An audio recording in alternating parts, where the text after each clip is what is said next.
That's much better. Now we're at the table. So let's get acquainted. My name is John, and I'm your friend. On the count of 3, give me your name. 1, 2, 3. Nice to meet you. When I sit at the table with friends, there's a question I like to ask them, and the question's very simple. What's the best advice that you ever received? I love that question because it talks a lot about what we've learned and who is important to us and why that advice helped us and made a difference. And if I could be at your table this morning and just sit down with just you, just you and me, there'd be no one else in the room. It'd just be the two of us talking. If I could sit at your table and you would look at me and say, John, as a leader for many, many years, writing leadership, teaching leadership, spending a great amount of time with leaders, what's the best advice that you could give me?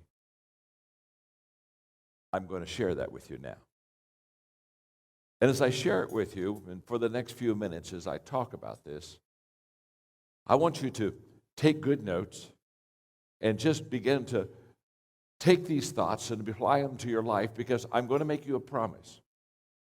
The promise I make you is the advice that I'm about to give you is life-changing. And I know it's life-changing because I found it to be proven in leadership training and teaching and equipping for the last 45 years. So would you look at your neighbor right before I share the advice and before you write it down? What did you look at your neighbor and say to them, take good notes, this is going to help you, okay?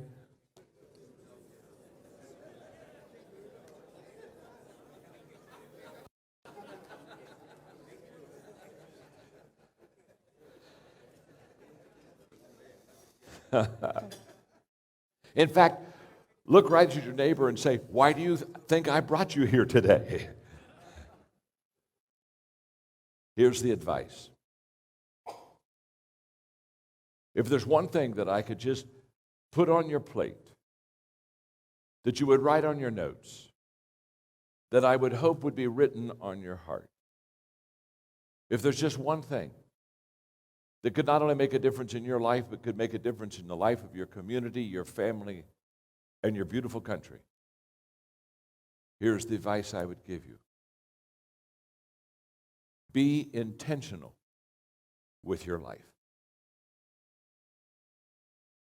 I would wish for each one of you to live an intentional life. And when I use the word intentional, 3 words come quickly to my mind. A deliberate life, a consistent life, a willful life. A life that is well thought out of, that's deliberate. A life that is consistent, which means that you live it out in such a way that it changes your life and others. And a life that is willful, which means that it's a choice that you have made for yourself. It's not one given to you by someone else. It is who you are because of the choice that you made. And the reason that I would want you to live an intentional life, the reason that I live an intentional life is very simple. So I love how I love this. You're just taking notes. You're doing really good, okay? You're doing really good. If you'll just stop taking notes for a moment, I want to give you a visual. And this visual is the reason that you and I want to live an intentional life, and it's a very simple one. Everything worthwhile is uphill. Everything. There's nothing worthwhile in your life that's easy, fast, and quick. Everything worthwhile is uphill. All of your dreams are here. When you think about what you want for your life, it's all uphill. When you think of what you want for your family, it's all uphill. When you think of what you want for your country, it's all uphill. Everything worthwhile is uphill.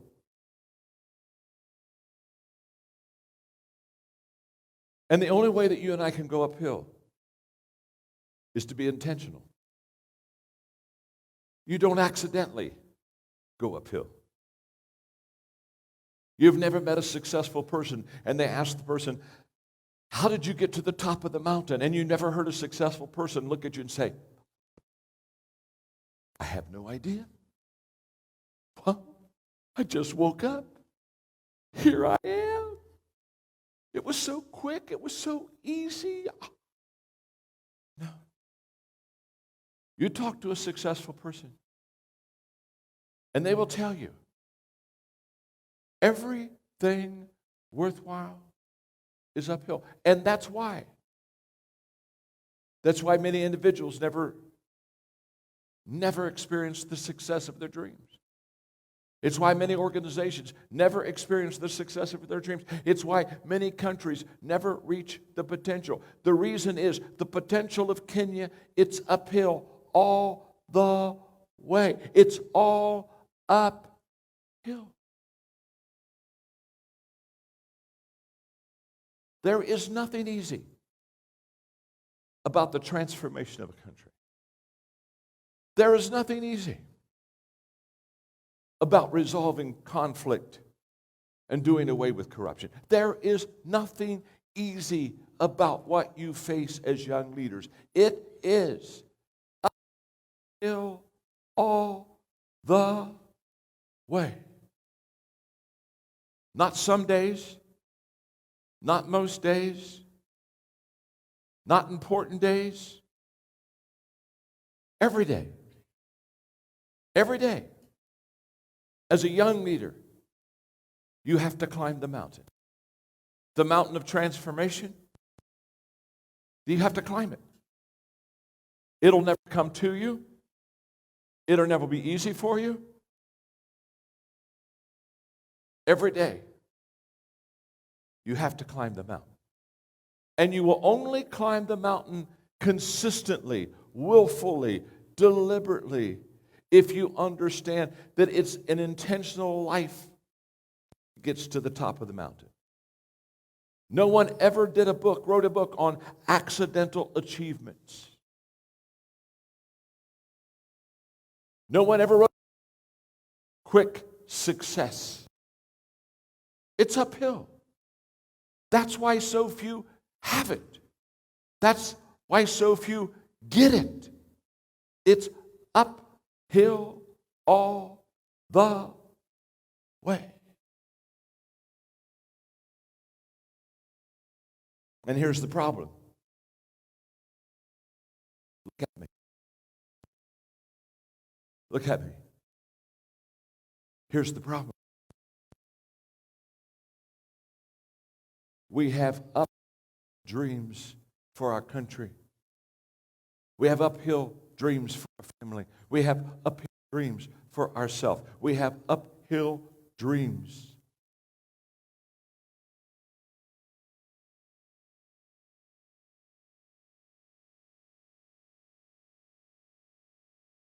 But we have downhill habits.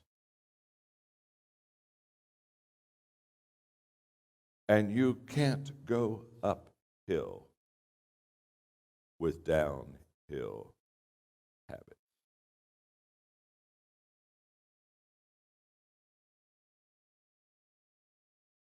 So, let's go back to the table. Let me sit down with you. Let me share. How do we make this change? How do we stop the downhill slide and start taking the uphill journey? That's the question.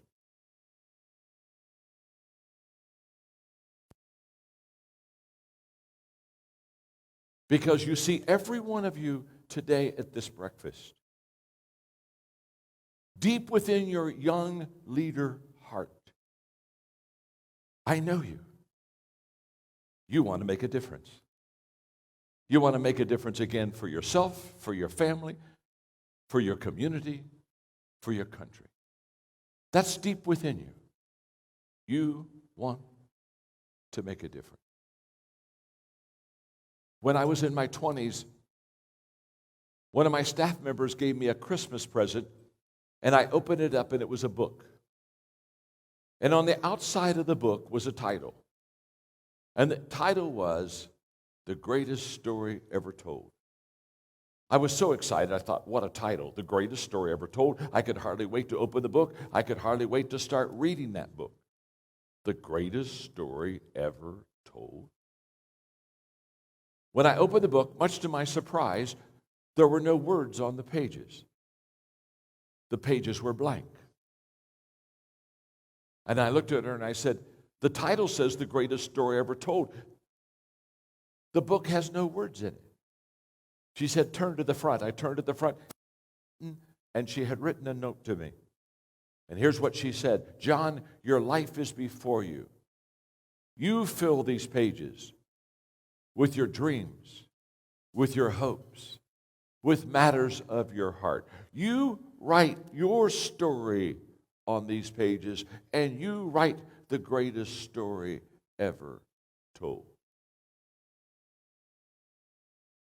The next day, I started writing. And the first words that I wrote were the words, I want to make a difference. Because as a young leader, I wanted to make a difference.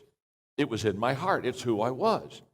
I thought I was created, born for this. I wanted to make a difference. That's what leaders want to do. But I didn't know how to make a difference. I wasn't sure exactly what that meant. It's just that my heart, my dream, my calling said, I want to make a difference. And what I want to do now for the next 12 minutes is to give you 3 areas that you can make a difference if you're intentional. You see, this intentional life, if you will now focus on these 3 areas, you will make a difference. Are you ready? I think I'll ask it again. You're so good. You're just taking notes. You're beautiful. You're just doing a great job.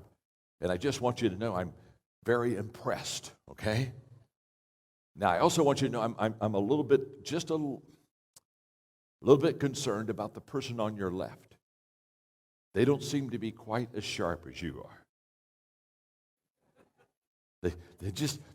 You're taking great notes. That person on your left, wow. So look at the person on your left and just smile and say, I'll help you. I'll help you. I'll help you. I'll help you.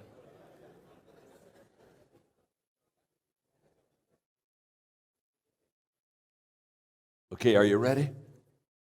3 areas that you want to live an intentional life to make a difference. But before I give you these 3 areas, look at your neighbor and say to them, you can make a difference. Okay? And now look at your neighbor and say to them, you can make a bigger difference if you do the 3 things John tells you to do. Okay? Let's go. Number 1. Be intentional in your personal development and growth. It was the greatest advice I had in my 20s. I sat down with a mentor, and he asked me the question, John, do you have a plan for your personal development and growth? And my answer was no. I had no plan for my personal growth. I had gone to college. In fact, I have 3 degrees. So I was taking courses. I was in studies. I was obviously trying to develop and grow myself. But when he asked me, do you have a plan for personal growth? I realized that I did not, that I was not intentional. And he said to me, John, growth doesn't happen automatically. If you're going to personally grow, if you're going to personally develop, you have to be deliberate, willful, and consistent. You've got to make a choice. And you have to have a personal growth plan. And you have to have a way for you to develop yourself. That day changed my life. Within a few months, I developed a personal growth plan. And I, at 71 years of age, still continue to develop a personal growth plan for my life. I remember when I was in my 20s, I heard a wonderful speaker say that if you would spend 5 years, 1 hour every day for 5 years on one subject, at the end of 5 years, you could become an expert on that subject. And my passion as a young leader was leadership. And so I said, oh, that's simple. I'm going to spend the next 5 years, 1 hour every day, the next 5 years on the subject of leadership. And that's what I did.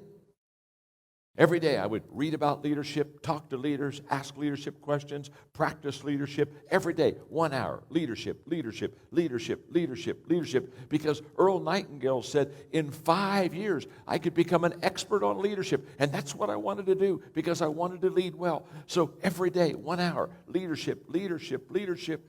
And every day I would ask myself the same question. How long will it take? How long will it take? How long will it take? And obviously, Earl Nightingale said 5 years, 5 years, 5 years. And so I was counting them down. 4 years, 3 years. I'm going to the finish line of leadership. And about halfway through that 5-year period of time, I changed. I changed inwardly and my question outwardly changed. And I quit asking myself, how long will it take? How long will it take? How long will it take? And I started asking myself,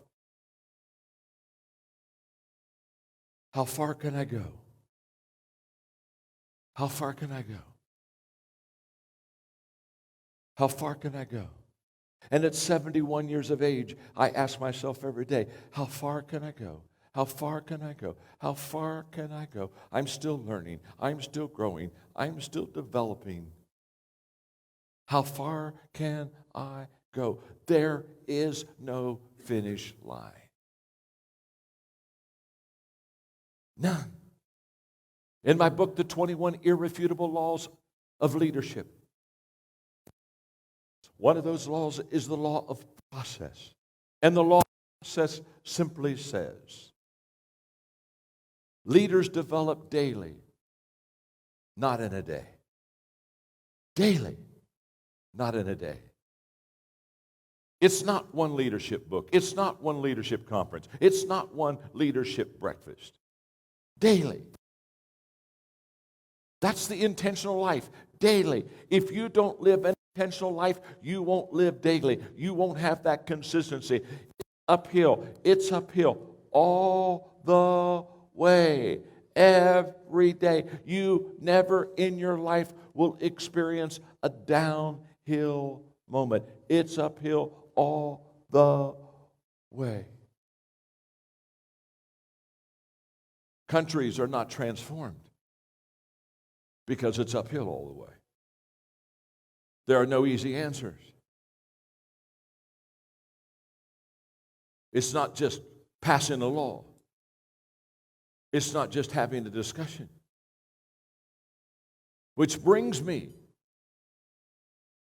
to the second area that you need to be intentional in. Not only your personal growth so that you could develop, so that you can become better and bigger, so that you can lead others in bigger and better ways. That's number one, personal growth. But number two, you need to be intentional in living out good values.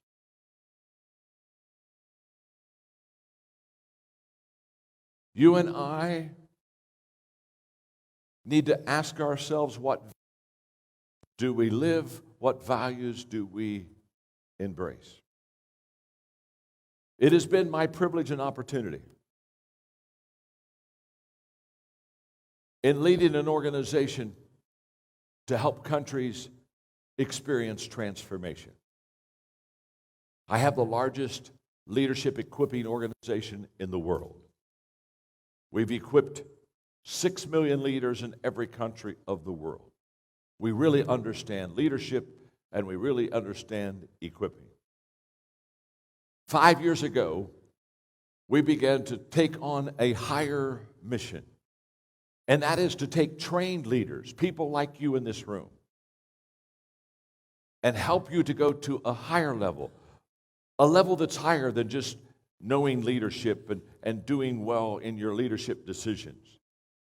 And we decided that we could help people go from a trained leader to a transformational leader.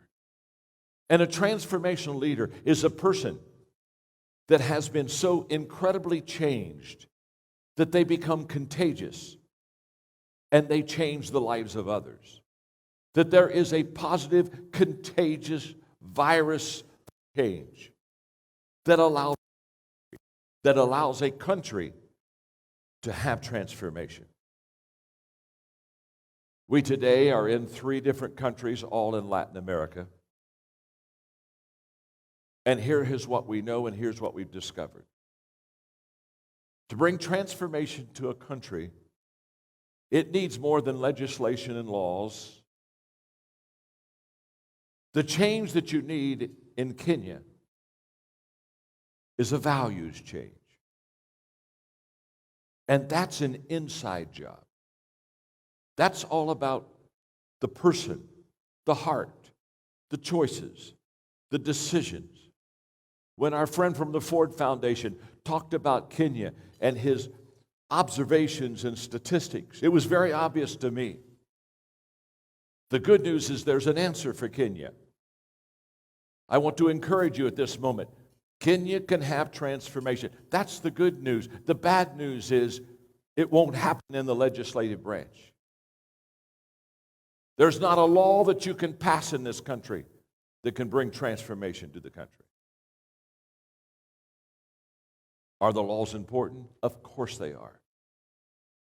The transformation that has to take place in Kenya is in the individual hearts of people.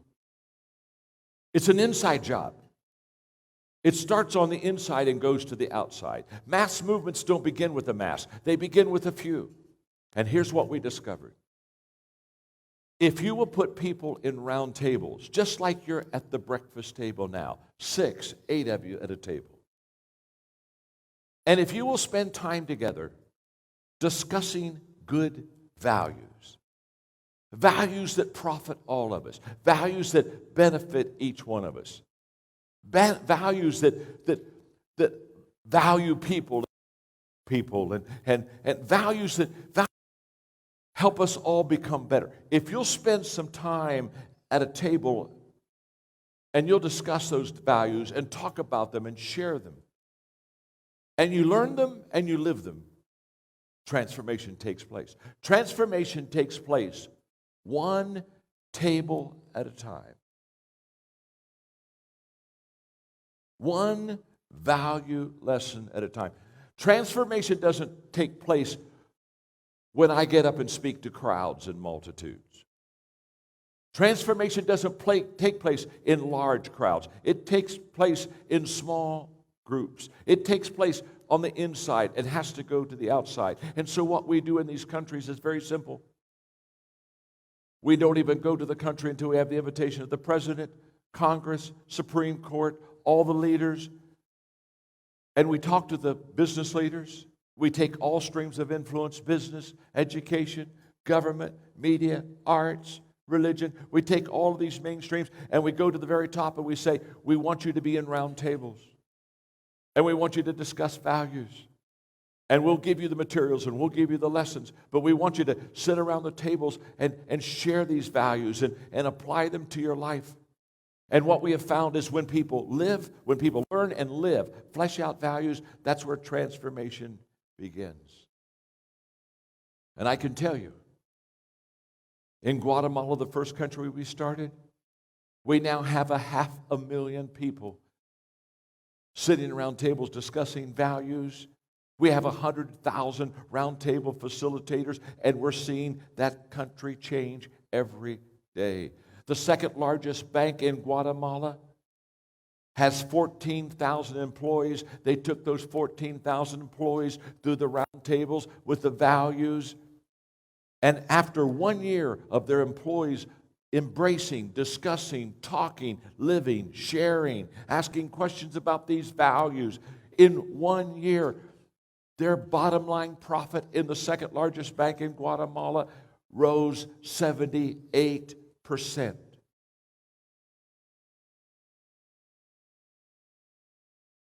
It's all about values. And Kenya will only have transformation when all of us as leaders get serious about changing our values and embracing good values and living those values and fleshing those values out. And transformation will only happen when you do it in small groups.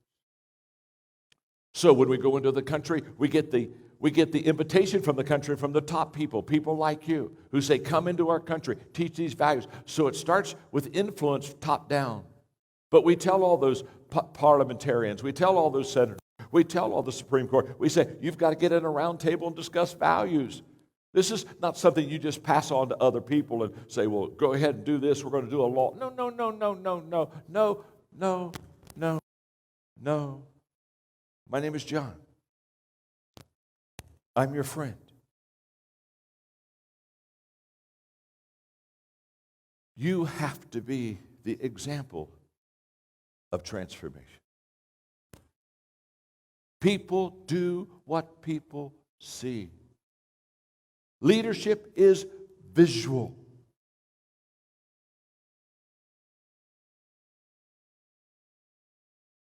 It has to start in me. You see, transformation can happen in Kenya if every man and woman in this room would absolutely buy into this intentional life. And that you would say, I'm going to now begin to put myself in a place, in a position, around a table where I listen to, learn, accept, live out, flesh out, discuss values, important values. In America, we have a value crisis. We're bankrupt. Several years ago in the corporate community, started with Enron, we began to realize that our companies lost their values and had lost their way. At that time, my publisher was Time Warner, and they called me to New York City, and they said, John, we want you to write a book on business ethics. We want you to help this community know that they've got to turn things around, and they've got to begin to live an honest, ethical life, and they can no longer be corrupt, and they no longer can take advantage of people, and we need you to write a book on business ethics. The head of Time Warner and I are having this dinner discussion in New York City. He said, I've chosen you to write the book. And I looked at him and I said, I can't write it. He said, well, why not? Well, I said, the title is not the right title. He said, what do you mean? I want you to write a book on business ethics. I said, there's no such thing as business ethics. There's just ethics. You either have them or you don't.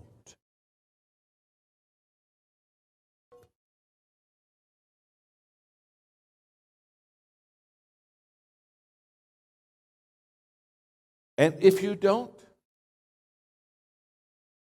you can talk in Parliament, discuss in Parliament, pass laws in Parliament. My name is John and I'm your friend. It's a worthless exercise until you have reached the heart of your people. And it begins with you not passing legislation. It begins with you living this life. They don't need another law. They need a leader to look at. They need a leader to flesh out those values and be an example of those values. So let's talk about intentional living. I want you to be intentional. If you really want to make a difference, I want you to be intentional in your personal growth and development, because you need to continue to grow so that you can give more. You cannot give what you do not have. You need to continually become bigger on the inside than you are on the outside. So personal growth you need to be intentional in. Number two, you need to be intentional in the values. In the values. that you flesh out and live. And number 3, you need to be intentional in your leadership. You are leaders by title. You're leaders by name. You're leaders by position. But now I want to talk to you about a higher level of leadership. A few years ago, I was speaking in Ukraine. I was getting ready to go out to speak to 15,000 people. My interpreter, who was in the room, we were having a discussion. He said, John, I've read many of your books. I'm so glad that you're here. But he said, I want you to know before you go speak to the people here, you have a real challenge. I said, what's the challenge?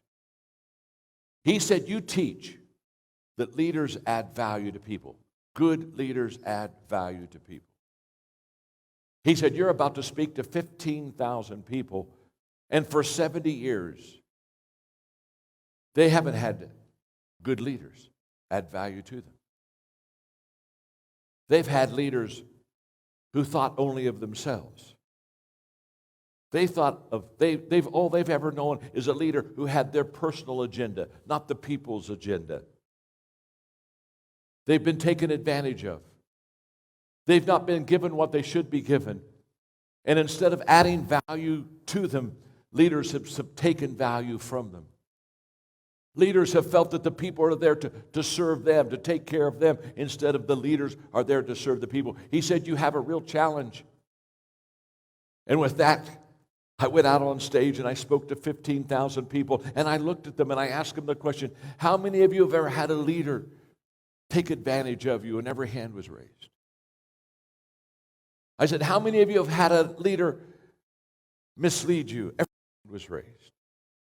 I was immediately on common ground with those people. Every one of them were saying, yes, we know what it's like to suffer under selfish leadership. You see, everything rises or falls on leadership. Everything. You have in your hands the future of Kenya. You have in your hands this country. The problems you are discussing are your problems. And they won't get fixed until you pick up the leadership mantle and carry the leadership responsibility. This is not some other country's problem. This is yours. This is your challenge. And your country desperately needs men and women who add value to the people, who put the people first. I ask people all the time when they come to me and they say, John, we know you teach leadership and you write leadership, and I want to be a leader. When they ask me tell me they want to be a leader, I ask them all the time, why do you want to lead? Why do you want to be a leader?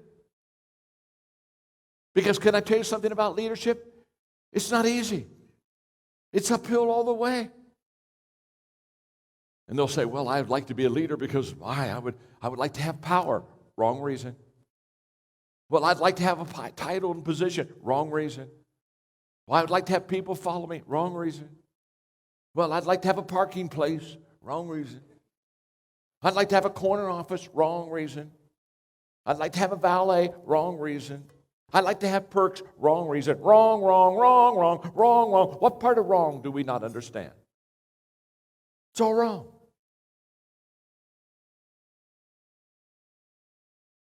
The only reason you should be sitting here today, and the only reason that you should have your position in government, is because of your heart.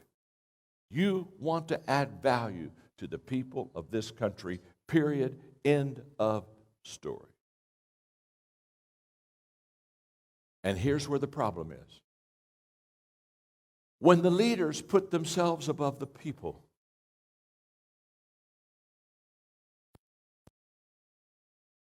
they begin to manipulate the people.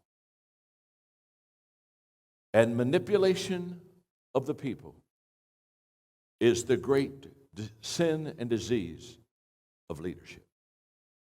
We begin to move them for our advantage, for our agenda, for the things that we want, for the things that of our interest. We begin to manipulate them. And when you manipulate people, instead of adding value to people, you're subtracting value from people, taking value from people. And it's never right to do that as a leader. So, how are we doing? How are we doing? I'm not only asking how you're doing, how's the person doing on your left? Huh? How they doing? How are we doing?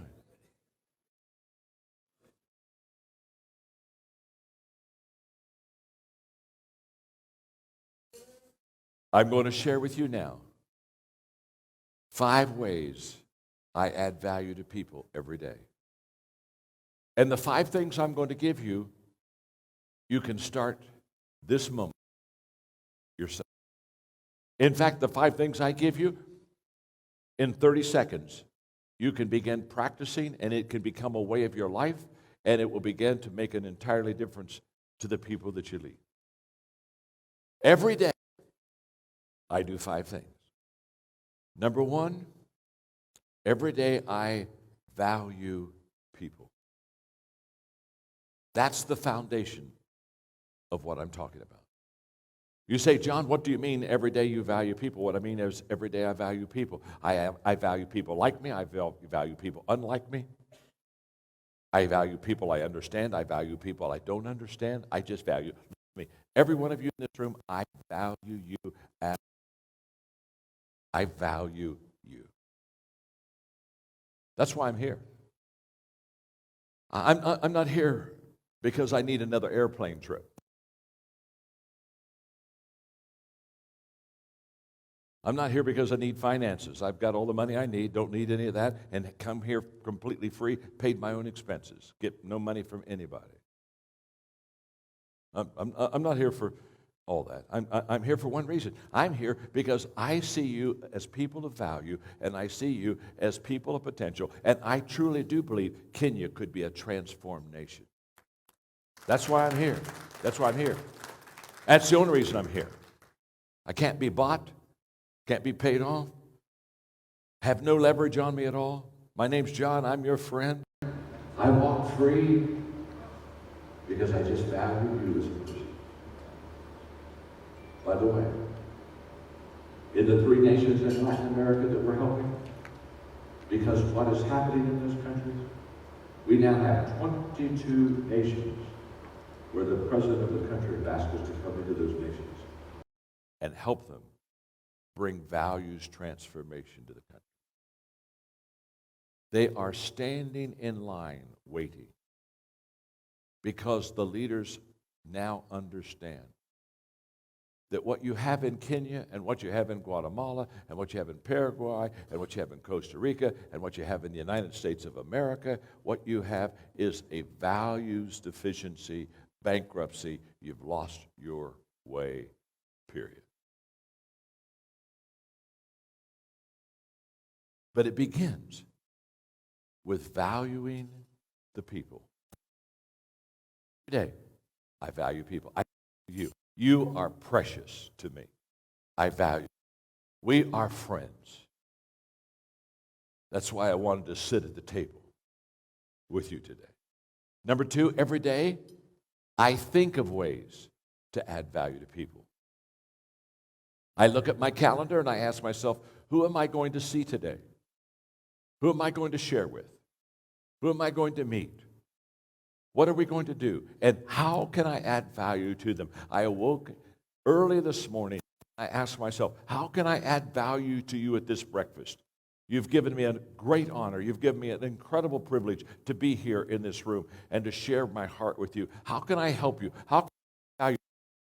Every day I think of how can I add value to people. Number 3. Every day I look for ways to add value to you. You see, we look for what we think about. So if I think about adding value to you, very quickly, I begin to look for ways to add value to you. So when we are in the moment, at that time, together, always ask yourself, what can I say? What can I do to add value to you? Every day, I value people. Think of ways to add value to people. Look for ways to add value to people. Number 4, every day I do things that add value to people.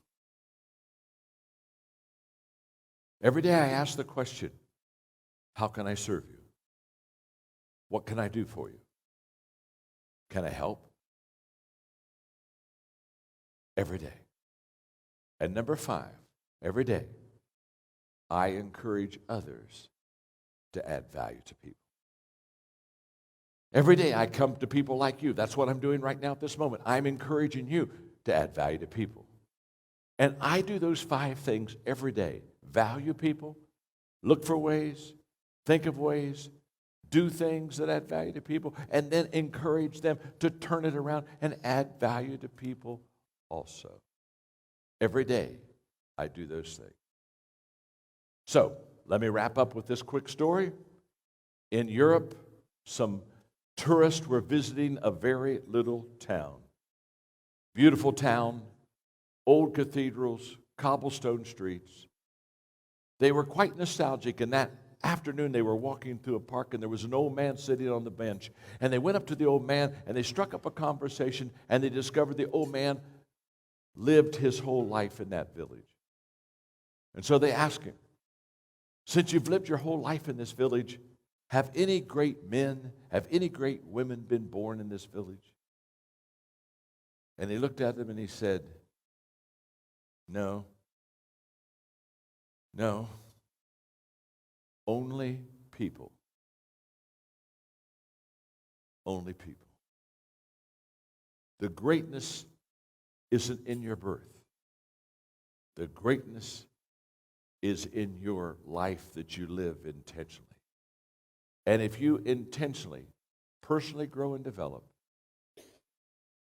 live a life of great values, and lead by adding value to people, you will say, I made a difference. And you'll also say, I'm climbing. The country's climbing. We're getting better. We're going to the top. Thank you very much.